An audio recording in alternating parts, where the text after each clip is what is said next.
Welcome back to another DMV Autocross Podcast. I'm your host, Brian Garfield, along with Dustin Grubbs. We're going to cover a bunch of stuff this time around. Brian, it's been a while. Yeah. How many things are we going to cover? Well, before I do that, that's a pretty artsy shirt you're wearing there, buddy. What do you got on there? Well, I got this from Tom Carroll. You can go find him at a WDCR event. He's at a lot of events, but definitely WDCR. You can pick these up, $20. Yeah. Go see him. Very artsy, very colorful. We're going to go over the schedule this time, and we're going to check in with Alan about the weather. Gwen Holzer will be talking to us about Women on Track, which is an organization within the SCCA. We've also got a very special ProSolo run-through of a heat driving. So if you haven't been to a ProSolo before, this is a good part to watch. So let's start with the schedule coming up. We've been away a little bit, and we're going to check on what's left in April and into May. On April 26th, we got PCA Potomac Autocross number 2. April 27th, we got PCA Chesapeake Autocross number 2. May 4th, we've got WDCR event number 2. And then May 10th, we've got a level 2 school with WDCR. And also on May 10th, we've got a Mercedes-Benz event number 3. And then the middle of May, May 16th, 17th, and 18th is the Washington, D.C. ProSolo, the SCCA ProSolo event, national event at Northwest Stadium. That's one you're not going to want to miss. If you're not registered for it, come out and watch that. And then also on Saturday, May 17th, we've got a PCA Chesapeake Autocross number 3. May 17th, we've got BMW NCC Autocross number 1. May 18th, we've got PCA Potomac number 3. May 25th, we got WDCR SCCA event number 3. And then on May 31st, we've got a BMC Autocross. And then also on May 31st, we've got a WDCR SCCA event number 4. So a packed schedule every weekend again. Jam-packed. Every weekend. So let's do ourselves a favor here and check in with Alan about the weather that we're going to see coming up on all these events. Hey, Brian. Hey, Dustin. It's Alan. I am not at the weather terrace here at Parsimonious Racing HQ because it is pouring out, and it's going to be pouring all day. So if I'm going to submit a weather report, it's going to be from indoors. We are here in the not very comfortable working environment here at Parsimonious Racing HQ. There's not enough room to work on a car in this little garage, but at least it's dry, which is more I can say for the rest of the fleet. Sucks to be them. Brian asked me to produce a weather forecast for the foreseeable future up to and including the newly rescheduled DC ProSolo, which is approximately 5 weeks away. That's not realistic, but he said do it anyway. So I'm going to do that. But first, I like to report that weather so far this year has been okay. It's been cold for the most part. WDCR in Waldorf a couple of weeks ago wasn't bad. It's been the exception. There's been a lot of 50-degree days and cloudiness. I don't think there's going to be a lot of rain this weekend, but it certainly isn't going to be comfortable. It's going to be cool. So that's the trend for the next 3-4. I got my cheat sheet right here if you're wondering what I'm looking at. Except I can't read it because I don't have my glasses on. So, here we go. All the way out here. All right. So, I'm looking at a steady string of 50-degree days, maybe 60-degree days is some of the better ones. And this is for the next 4 weekends. And now, if we're looking out that far ahead, that's not really encouraging for this time of year. We should start warming up a little bit. And we're going to get a warming trend. It may not happen until the weekend of May 10th and 11th, where I'm starting to see mid-70s. On the plus side, for all these forthcoming weekends, not a lot of precipitation. So we can handle cold. We can handle rain if we have to. Cold rain, in my world, is a deal breaker. So I don't see any of that there. For the ProSolo, that's looking really good. Again, based on very little solid information, but someone made the forecast, and I copied it down on my cheat sheet, so you know it's good. We're looking at mid to high 70s for highs And sunny on Saturday, cloudy on Sunday, that's really good. Mid to high 70s is very encouraging. So I'm going to leave that on that happy note. Obviously, there's plenty of time for that to change between now and then. It's almost unrealistic to expect that to hold up. But if it does, thank me when you get there. So on a happy note, I'm going to send it back to the studio. Thanks, Alan. Hopefully you're correct on that weather forecast for the Pro Solo in May. It's great to have 3 nice days for a Pro Solo event like that. Next up, women on track. We've got Gwen with us now. Gwen, welcome to the show. Hi, guys. Thanks for having me. Awesome. Thanks for being here. So talk to us about Women on Track. So Women on Track is a national suborganization of the SCCA. The mission of SCCA Women on Track is to expand the participation of women in all the facets of the SCCA program, from autocross to road racing, all the above, as participants, volunteers, leaders, supporters, all different branches. Excellent. Okay, so you and Abby Stockton are working with the Women in Track program, and we're going to see more of it in the DC region with the SCCA.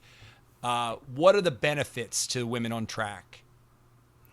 So some of the benefits are that we bring like a safe, judgment-free zone built by women for women, just having women become more involved in the motorsport industry, just having a level of comfort there as well, and empowerment and education. Awesome. Will there be opportunities at the events for the women to gather if they need assistance from other women? That's the goal. At this point, we're still very much in the starting stages. We're just trying to get people involved. We're just trying to find ladies that are out there. We've had some QR codes. We have a Facebook page that we can have that we're having everybody join, interest forms, just trying to see what interest is out there and how best to pull the region together to get the people to get more involved. So Gwen, where could we find this page on Facebook? So you can search up SCCA Women on Track, Washington, D.C. chapter. That's what we have it titled under right now. You can request it as long as we see that you're affiliated with the DMV Autocross. We'll let you in. Cool. Gwen, I know that you just got involved in autocrossing in just the last couple of years, right? With Abby. Mm-hmm. How did that work out for you? So I went to a Mercedes event for the very first one, I believe, of this past 2023 season. And then I was hooked. I was in the riding seat, and then since then I was just coming to events.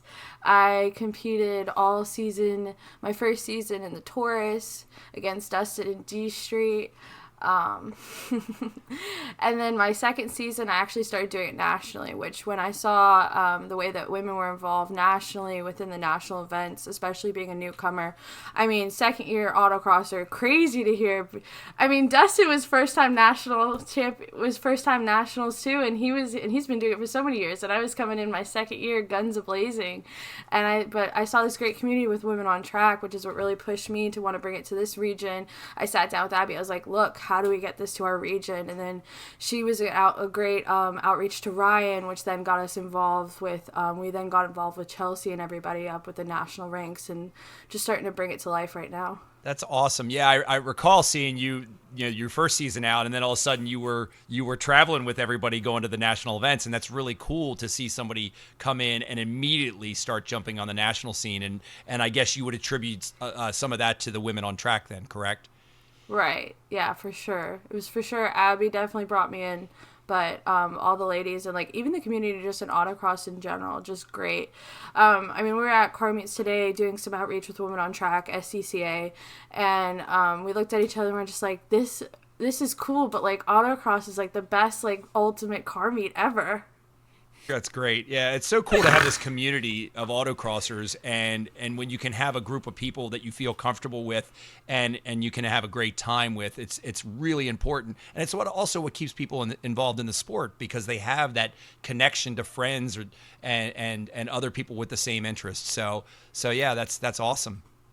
That's definitely something we're also wanting to touch with on Women on Track, is also just trying to get more of our community in general just involved with autocross, getting more of the younger community out. Like looking at it me and Abby are the youngest, being 23, 24, and we want to see more of our people to keep, so that we can keep this sport going, know that there is a future, especially in this region, for it. Right. So there's a lot of teenage young ladies out there that are probably may not know what to do to get involved, and this is an excellent program to help them get involved. Exactly. I've never even heard of autocross before Abby got me involved in the sport. I didn't even know what it was. But ever since I got involved with what it was, I've loved it and I've never looked back. And that's what I kind of want to attract with new women. That's kind of what our idea is just to get people, have them feel a safe space. Especially, I would do this for a living, too. I work with cars. So it's just, I love empowering women when it comes to the auto industry. Awesome. That's great. And we're going to have the links up for you for people to check out and get involved with you guys. So thanks so much for joining us, Gwen.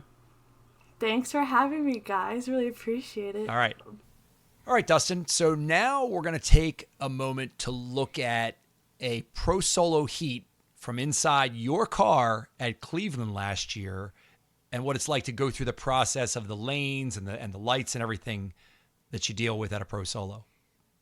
Yep. And in this video, I started leaving the grid, and it rolls until I'm pulling into impound, where your heat concludes, and you wait for results. Awesome. Let's take a look at that. Okay, so as we start the roll up to the start line, we're in Dustin's car, and he's on the left side of the two lanes, the left and right. And he's on Sunday. He did a great job up to this point because he's in first place. So he's on the left side, and then right side is second place, left side is third, right side is fourth, all the way back. So that's how it would work on Sunday morning once the positions are established. What's different with a ProSolo is that once your times are set, you're starting in the competitive order that you're sitting in. So we're on the left side with Dustin, and we're going to start rolling up to the line.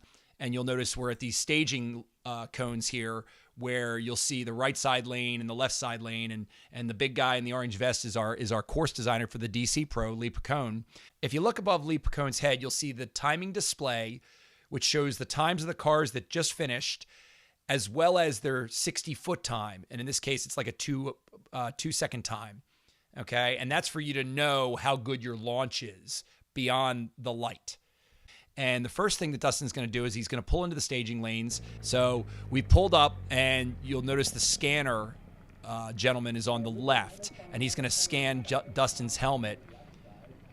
And that's going to put him into the computer system as the order of the cars that are at the line. So as he pulls up, you'll see cars in front of him, and there's a Mustang that just did a burnout. When you're within the green cone area, you can do a burnout. You'll see Dustin's doing his nervous stuff and getting his gloves all ready. And you'll see the cars pulling up to the line over on the right side there. And he's going to adjust his seat over and over again because he's just a nervous driver. So I think I should have already pulled up at this point. Maybe. So he pulls up into the burnout lane, and he's actually going to do a burnout.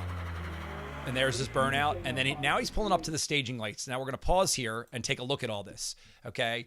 There's big green cones and black boxes that are sitting down next to him. And if you look to the right side of his windshield, you'll see the Christmas tree that's not lit at all.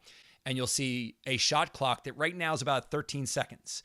The starter has released the timer on that at 15 seconds, and it starts to count down for you to get staged. Now what Dustin's going to do is he's going to roll into the pre-stage, and then he's going to wait for the first light on top to get lit, and there it is. And then he's going to wait for the second light to light, and there that is. Now he's staged, okay? And there's 3 seconds left in the clock. He's going to bring up his revs, and now the lights are going to come down yellow, yellow, yellow, green. And then he goes. Now, if we pause here for a minute, you're going to see a clock that's just beyond the Christmas tree there, and that's his reaction time. And his reaction time on this one is a 6.72. So a perfect reaction in a ProSolo is a 500. And we'll go over that in a minute, why that's 500.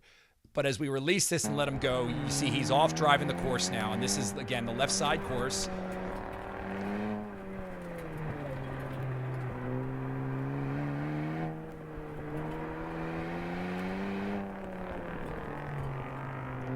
And a pro solo is generally about 30 seconds long per side. Sometimes they're 25, sometimes they're 35, but they're in that range as opposed to a 60-second course on a larger lot that's not a pro solo.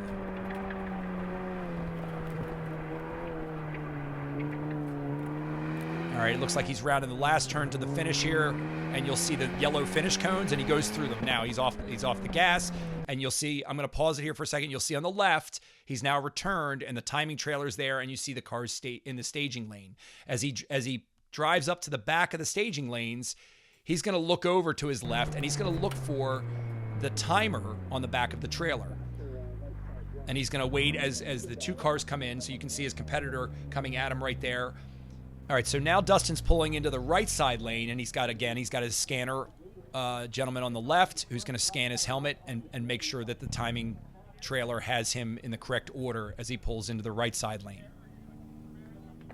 And right now, Dustin's talking to me because I'm helping Dustin with how people are doing in the class. So I'll run up and talk to him and be watching.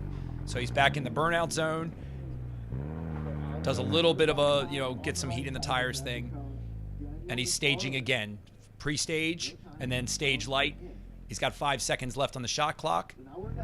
When the shot clock hits 0, there's a buzzer or kind of a tone that goes off there. And that's to let you know that the lights are coming down soon. And right after he launches, we're going to pause it just for a second. And if you look out his right side window next to his right side mirror, there's a black box right there. And on that black box is 3 holes. Those are the pre-stage, stage, and the timing light. Now, the reason a 500 light is a perfect light is because it means he left with the correct amount of time so that he crosses the timing beam right when the light turns green. If he crosses that timing beam before the light turns green, it'll give him a red light. And if he gets a red light, that's like a DNF in a regular autocross. So we're playing it again, and he's going to now do the right side course.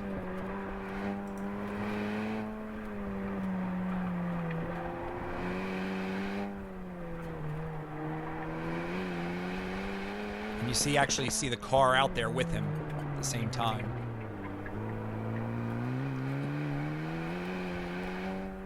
Sorry.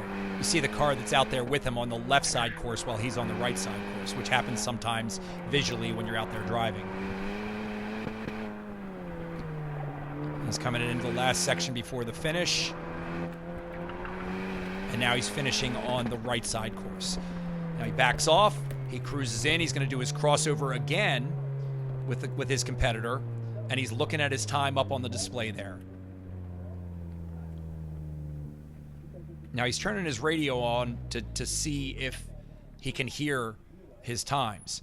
As he pulls up, he's going to stop, and he's actually going to talk to me. I come in from the right-hand side here, and I'm looking at my phone and watching times and telling him how his competitors are doing. Are they beating him? Have they coned?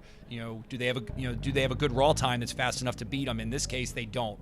I remember this event pretty well, and he's got a pretty good cushion in the lead here. And he's going to pull up and get scanned again. And he's talking to me again about those competitors. So now that Dustin's pulled up on the left side for the second time, and he's done 2 autocross runs, he may or may not decide to do a burnout anymore because he may not want any extra heat in his tires. Dustin, what do you end up doing here? Here at Cleveland, there's a lot of gravel, so a little mini burnout just to get that off of your tires, so you can actually kind of just get a good launch out of the hole and actually get rubber to rubber. That's what I was doing. So he does a burnout again, and he's kind of moving around to set his stage again. Again, we'll watch the lights on the Christmas tree. They'll light up on the pre-stage. He's slowly moving up till they light. There's pre-stage. And there's the stage. Now I'm going to pause here to talk about that for a second. As you pull up to stage, the 15-second clock has already started. So you have as much time as that clock gives you, and you can stage and unstage and restage if you have the time. But once that clock hits 0, the starter at their choice is dropping the lights. but there is a skill to getting up there and getting staged a little bit quicker. So Dustin is staged again. The timer hits 0, and the starter determines when they want to drop the lights. Now, it's usually right away, but it is manually dropped. It is not automatic, meaning when that clock hits 0, the lights don't just start coming down. There's a button that's hit to send them down. Why is there a bunch of smoke on the inside?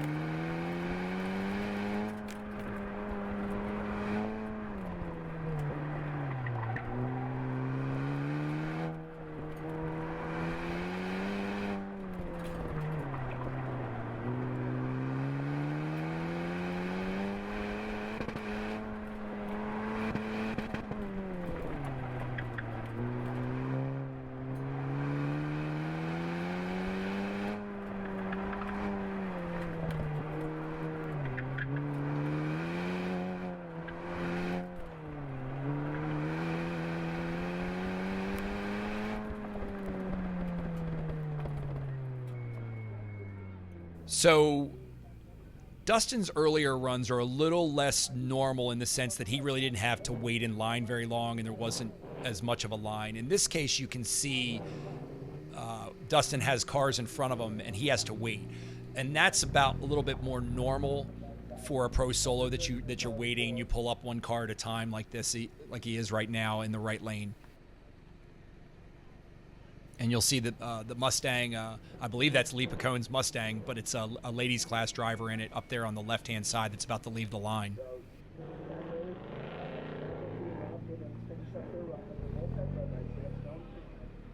You can make sure nobody's running on the left side that Chris Yoder's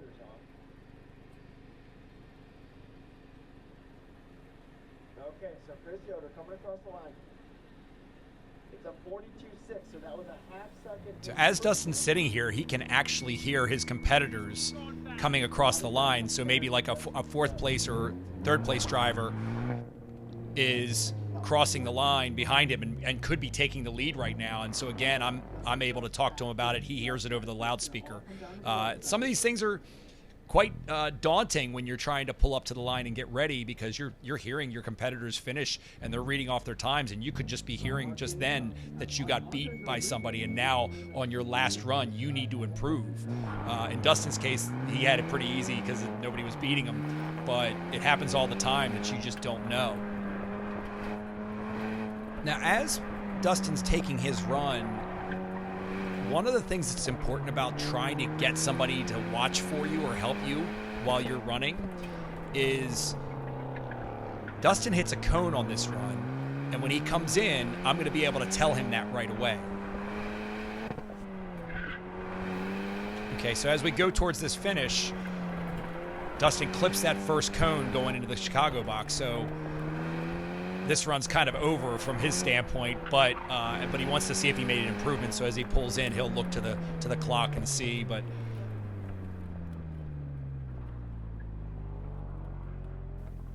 yeah, and you see me yell from over to the side +1 and confirming it. That's it. That's a segment of Pro Solo, and that was his Sunday morning. So these were the last 4 runs that he took. One on the left, one on the right, one on the left, one on the right, and then he's done. And that's the end of competition for him here. But he had done prior 2 segments like that on Saturday, one in the morning and one in the afternoon. Now he's pulling into impound. So this is where all the cars go when they come into impound.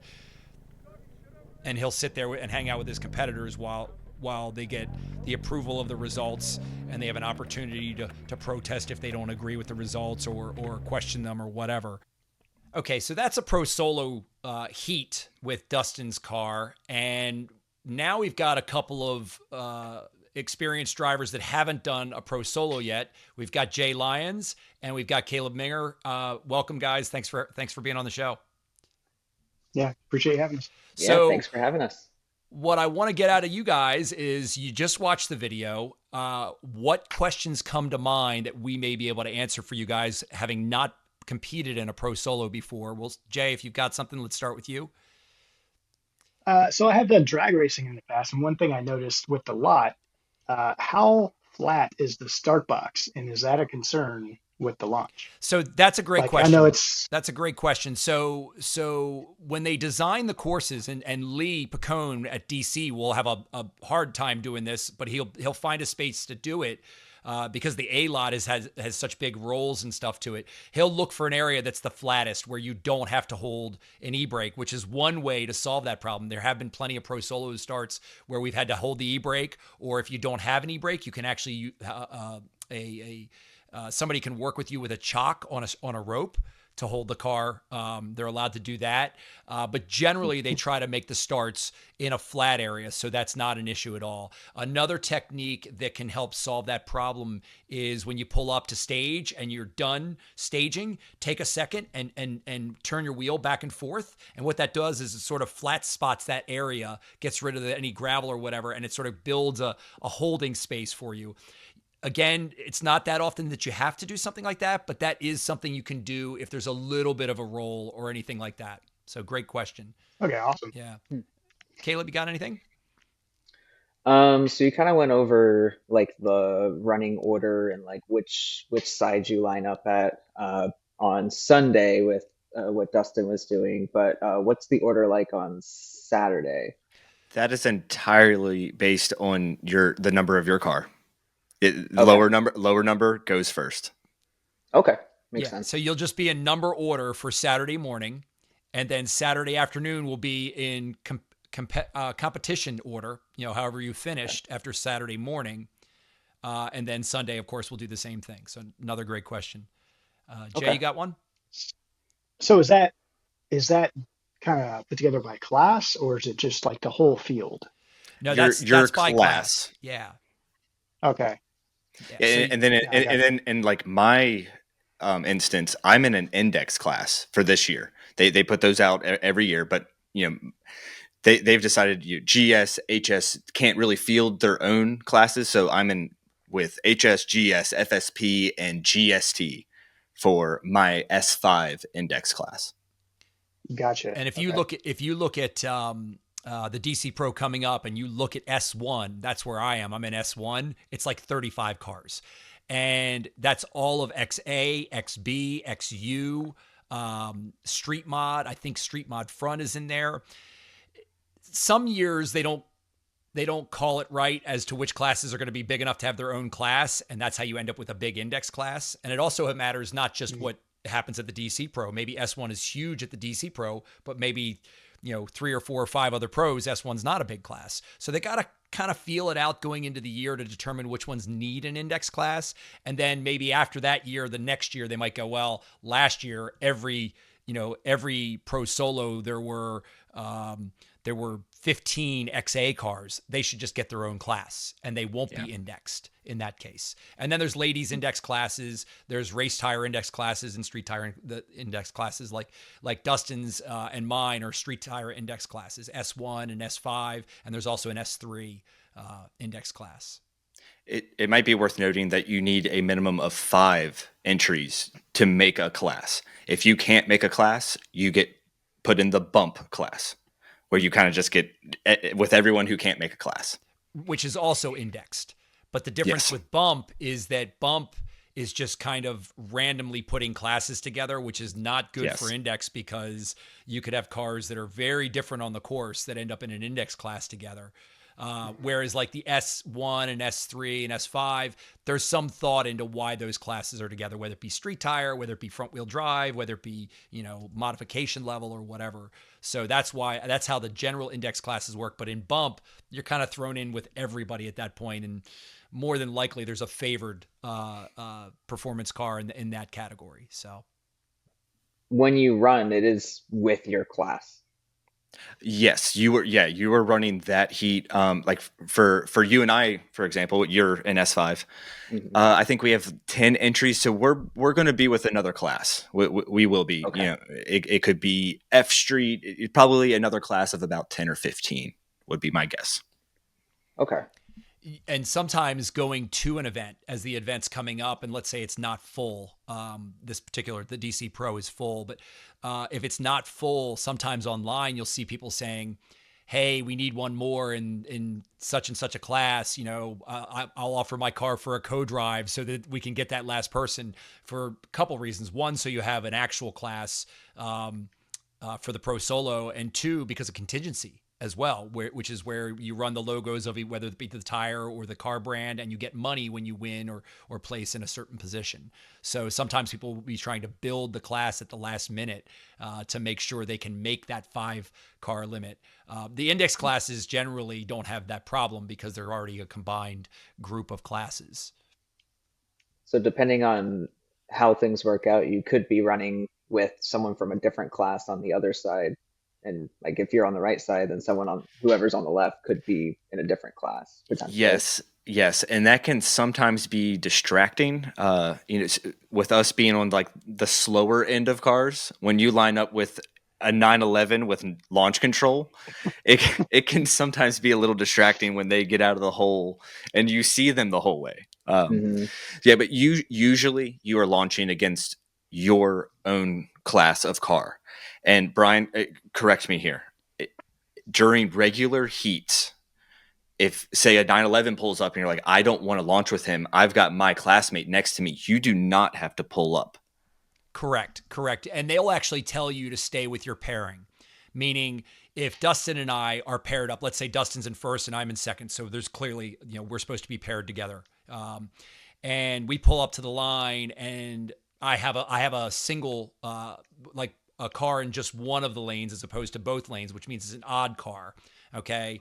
I won't be able to pull up, but maybe Dustin could. And if he accidentally pulls up next to that car and runs with them, that's fine.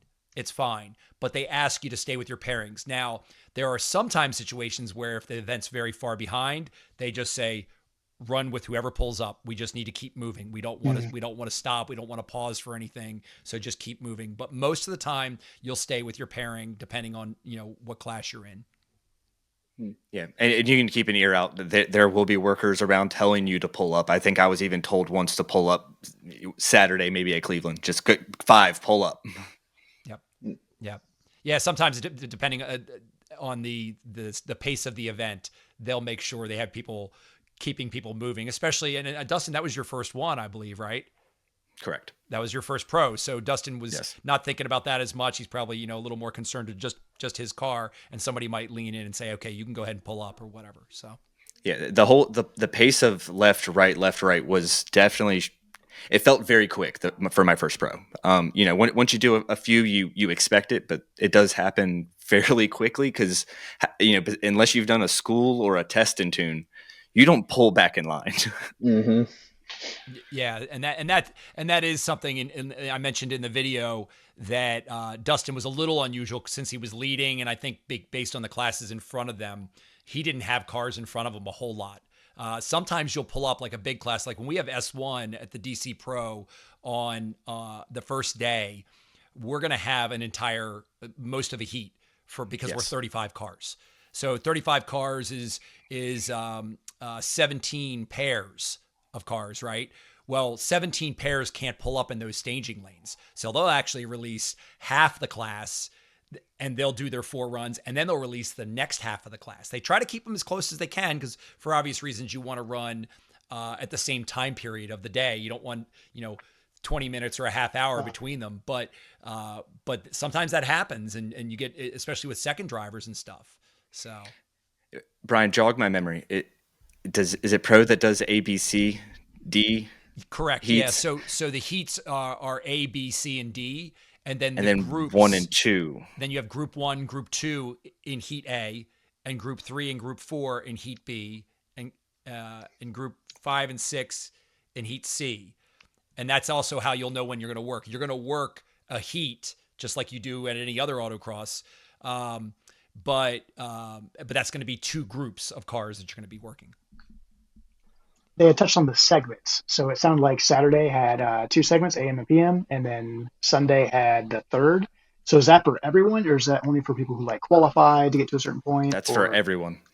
Yep. Okay, awesome. Yep. Every single class runs AM Saturday, every class AM PM Saturday, and then everyone, it's the showdown of Sunday morning. You've had time to sleep on that course.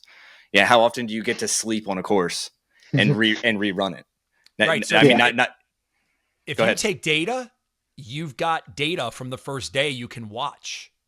And Oh, yeah. so you can look at that data or videos and you can watch them over and over again. You got all night. So and that's where one of the thrills of pro solos, because of this, is that the classes get really close. They get really tight. So it does, some would argue that it's that the drivers that are really fast right out of the box don't have as much of an advantage because all the other drivers have that time to sort of catch up to them, if you will. But in the end, it's still fastest left and fastest right combined to make that time your best time. Gotcha.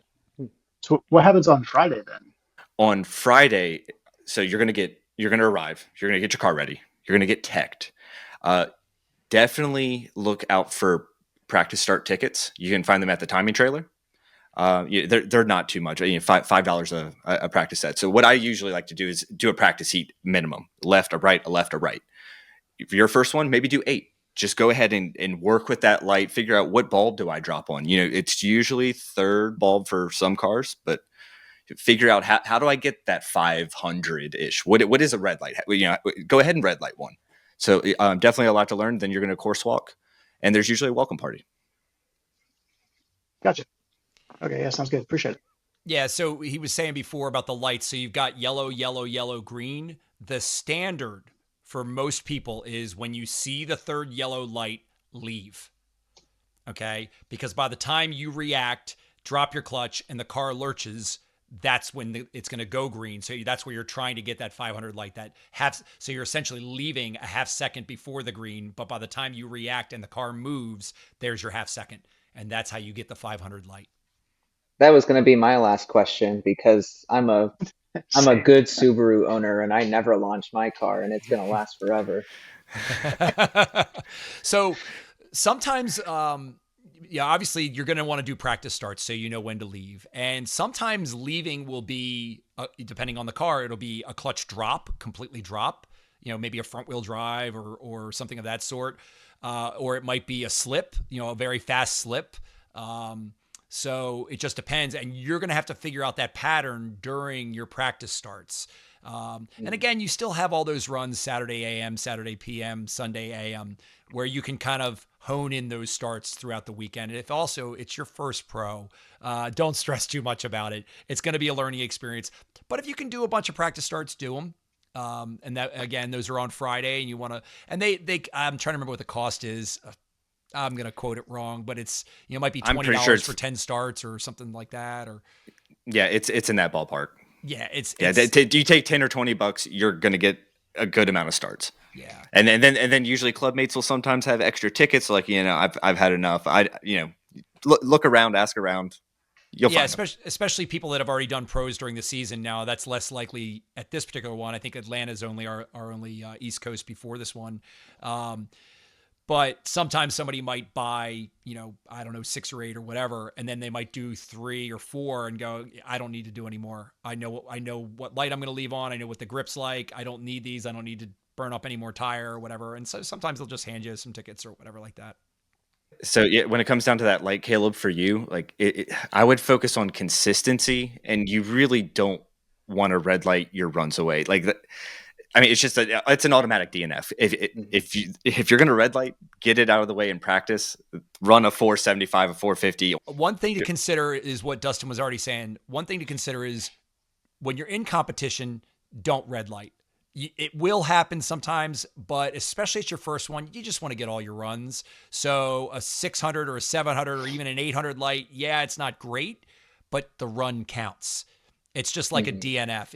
If you red light, it's like a DNF. So you don't get your time. It doesn't count for anything. So you can imagine, a coned run is better than a red light run, right? So you want to have those runs. So ideally you're not red lighting. So maybe you practice, you get some practice starts. And then when you're in competition, maybe you cut some conservative lights and you sort of creep in at that point. But again, it's going to be, yellow, yellow, yellow, dump the clutch.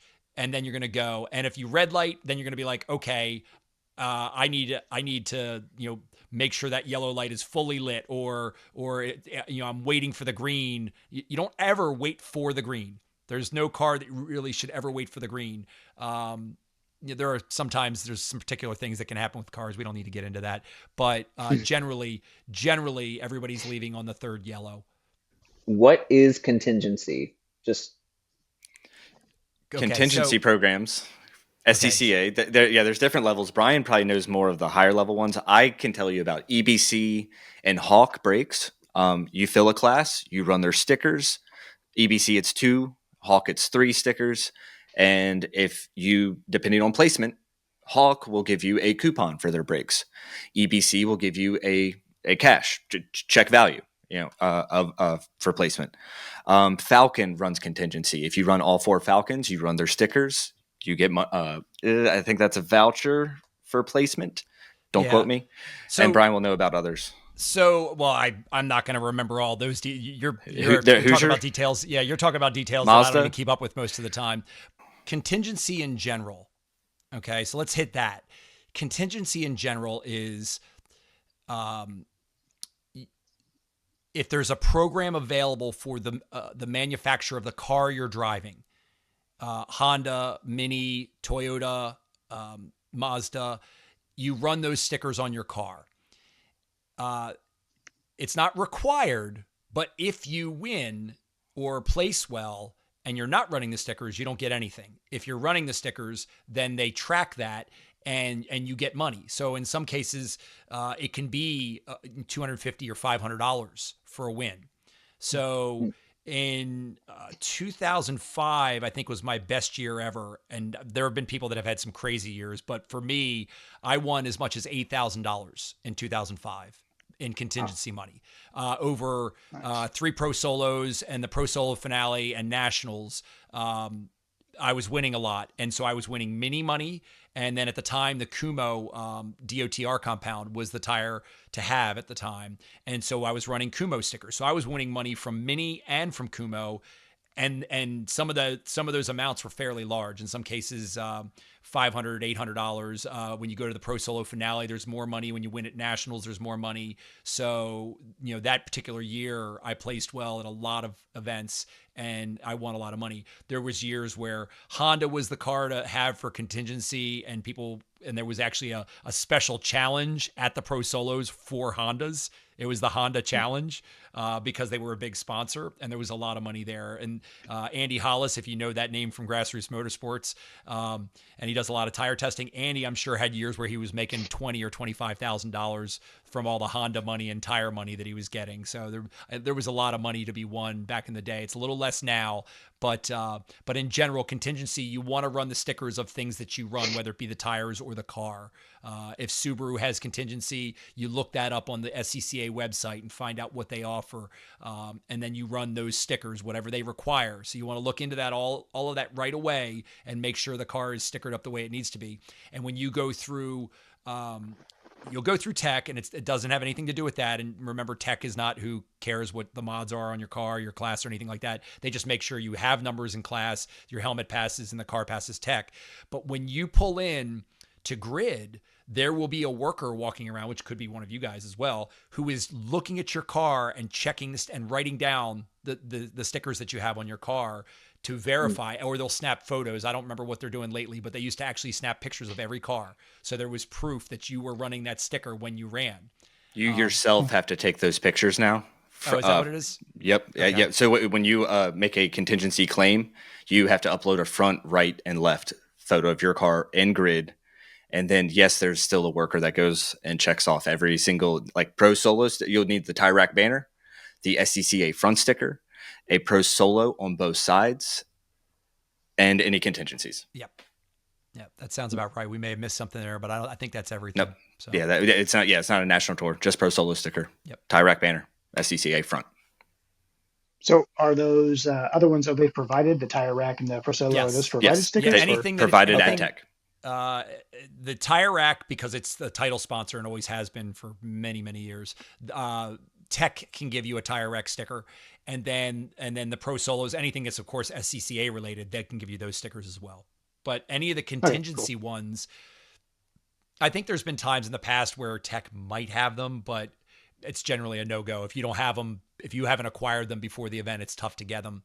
Another thing to ask competitors if they happen to have extras or whatever. Sometimes you can do that, but it's not usually the case.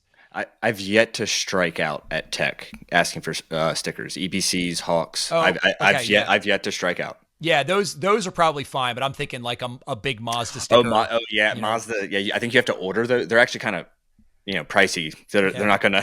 I mean, they're big stickers. Right. Yeah. Yeah, I think it's just Mazda and Toyota now that do manufacture. Yeah. Does that sound right? I mean, it's possible. It's yeah, Honda used to do it. Does Honda not do it anymore? I don't think so. Wow. Okay. Yeah, I know when we started running the Stalker, 2019, I remember I knew we weren't going to do well with it, but I remember thinking that I needed to put Honda in the title of the car somehow in registration to make sure that I was qualified for Honda contingency. So it was called like a Stalker AXR Honda.